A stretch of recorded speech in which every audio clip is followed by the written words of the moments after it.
An innocent woman, a savage desert slaying, a conviction resting on fragile threads. Was it a hasty investigation, faulty evidence, or a darker conspiracy? Today we travel into the blistering Nevada Badlands, where a young woman endured 17 years behind bars for a crime the clues never tied her to.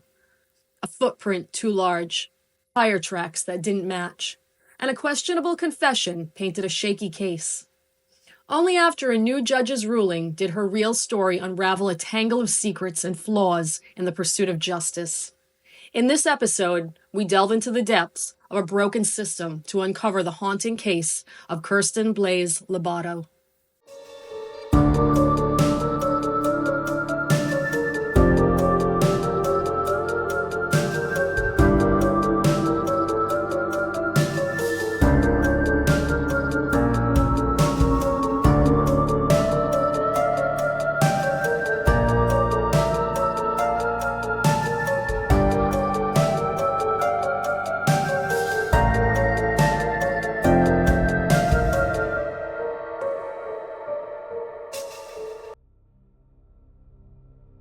On July 8, 2001, a dead man is found behind a dumpster in Las Vegas with his private part amputated at the base. Nearly 200 stab wounds cover his upper body, and his head bears the fatal wounds of a blunt instrument.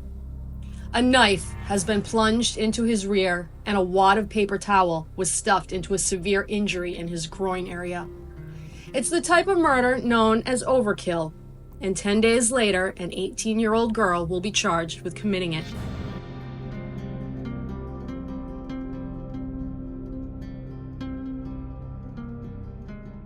Kirstin Blaise Lobato lived with her parents in Panaca, Nevada. An admitted drug user, she often went out in search of methamphetamines to satisfy her habit. In May of 2001, she returned from one such trip with a story she shared with at least 9 of her friends. According to Kirstin, she had parked her car near the Budget Suites Hotel on Boulder Highway in Las Vegas and was exiting the vehicle when a man approached her. She said the man grabbed her and that as she yelled, "No," and struggled to get away, he slapped her across the face and told her, "Shut up, bitch." According to Kirstin, the man was attempting to rape her when she pulled out the butterfly knife she carried for self-protection and plunged it into his groin. Kirstin said she fled the area, leaving the man writhing in pain. Nearly 2 months pass. At about 10 o'clock at night, on July 8th, someone discovers a dead man lying behind an enclosed bank dumpster on West Flamingo Road in Las Vegas. The body has been secreted beneath garbage and a large piece of cardboard.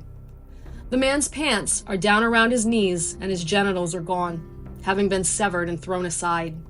Nearly 200 stab wounds, most of them superficial, cover his head, face, neck, chest, upper abdomen, and testicles. Someone has stuck a knife into the man's rear end and inflicted severe internal injuries. Police will later find a waxy substance, as well as bits of silver paper inside the affected area. A handful of white paper towel had been wadded up and pushed into a severe wound in the man's groin. His skull is crushed, his upper and lower jaws broken, and several of his teeth have been knocked out with a blunt object. The method of murder is pure overkill, the act of going above and beyond to take another's life due to extreme anger. Whoever killed the man acted out of severe rage.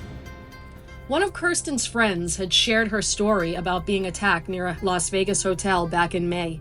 The second-hand recipient of the tale, upon hearing about the body behind the dumpster, thought the two scenarios sounded a bit too similar and went to the police. The man's identity was proved to be that of 44-year-old Duran Bailey, a homeless individual who resided in the dumpster enclosure where the body was found.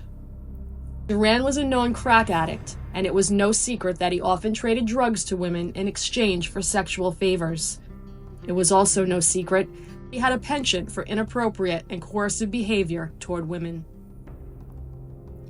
When police arrived at the home of Kirstin's parents, they asked her if she had stabbed a man in the groin. She said she had. The teenager was handcuffed, taken to the police station, and charged with first-degree murder. Kirstin attempted to explain that there had to be two different situations in question, as she had stabbed a man back in May. Duran's murder had just occurred, and she swore that she had recently been nowhere near Las Vegas, about 200 miles from her home, and had never met a man named Duran Bailey. Kirstin refused a plea deal, in which she would be sentenced to serve only 3 years in prison if she admitted to committing manslaughter upon Duran Bailey. Her defense team prepared their case. Judge Valerie Vega, however, would prevent them from presenting their evidence in its entirety. Many of the expert witnesses the defense wished to present were not allowed to testify, as there was absolutely no physical evidence tying Kirstin to the scene of the murder. Her attorneys had planned to support that by providing proof that she could not have been at the crime scene. It was their intention to prove that Duran's murder had occurred very shortly before he was discovered, when Kirstin was inarguably home in Panaca. Through forensic evidence, Duran's death could be closely fixed due to the absence of blowfly eggs and molestation by rodents or eggs. Blowfly eggs appear on corpses very soon after death. Rats and cockroaches were present in the area of Duran's body, yet none had discovered him yet. A woman Kirstin had been incarcerated with claimed that Kirstin had bragged about the murder while behind bars. While there was legitimate cause for concern regarding the informant's motivation to make such a claim, Kirstin's attorneys were not allowed to cross-examine her. The medical examiner had determined that Duran's death had been caused by blunt trauma, and that he'd had his private area amputated and his rear end entered with a knife post-mortem. The fact that 2 weapons had been used and that numerous types of injuries had been inflicted upon him suggested the presence of more than one attacker. However, all efforts directed at convicting the teenage girl in custody. Vega allowed testimony from the prosecution concerning Kirstin's history of drug abuse and sexual victimization. It was alleged that she had probably gone to Duran to trade sex for drugs, and then killed him when he failed to honor his part in the bargain. At the time of the murder, police were investigating a claim by a woman who admitted that she often traded Duran sexual favors for drugs. Her report, filed about a week before the murder, alleged that he broke into her apartment and raped her at knife point. Still, it didn't seem plausible to the prosecution that anyone but Kirstin could have committed the shocking crime. During the 6th day of the trial, she took the stand in her own defense and admitted that she was addicted to methamphetamines. She admitted that she had been at the end of a 3-day drug binge when she stabbed a man in the groin in May and wasn't able to recall much about it. But she denied having anything to do with the July murder of Duran Bailey. It was suggested that Kirstin acted out against Duran due to repressed anger brought on by past sexual abuse. She was asked if she had ever been sexually victimized. Kirstin told the jury that she had suffered sexual abuse at the hands of an ex-boyfriend, a boyfriend of her mother's, and the father of a friend. She was asked whether she carried a blunt object in her car, and admitted that she kept an aluminum baseball bat in her back seat for self-protection. She answered the questions posed to her for 3 hours and told the jury, "I'm a sensitive person. The thought of killing someone really bothers me." The jury deliberated overnight and returned at 3 o'clock in the morning with their verdict.